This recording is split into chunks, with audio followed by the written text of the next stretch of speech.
Salam əziz abituriyentlər, mən Aynura müəllimə, Azərbaycan dili müəlliməsiyəm və sizə təyinlə və zərfliklə bağlı bəzi vacib məqamı yanınıza salmaq istəyirəm ki, bəzən abituriyentlər çaşır. Məsələn, kimi təki tək qoşmaları var. Baxın, yazıram ki, kimi, təki, bir də tək qoşmaları var. Kimi təki tək qoşmaları. Kimi təki tək qoşmalarının sözlərin aid olduğu söz. Sözün xəbəri tərsiflənən feillə ifadə olunarsa, tərsiflənən feillə, sifətlə ifadə olunarsa zərflik, yox, ismlə ifadə olunarsa xəbər olur. Kimi təki tək qoşmaları, aid olduğu söz. Xəbəri tərsiflənən feillə və sifətlə ifadə olunarsa, baxın yazıram, tərsiflənən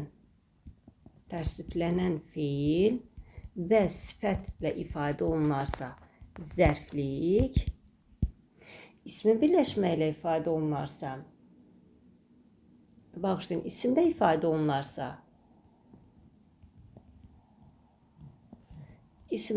olunarsa, olur təyin. Məsələn, baxaq. Deyirəm ki, o anası kimi çalışdı. Burada anası kimi nədir? Zərflik. Deməli, zərflik. Deyirəm, o anası kimi gözəldir. Burada anası kimi nədir? Sifətlə ifadə olunduğu üçün yenə zərflik. Deyirəm, o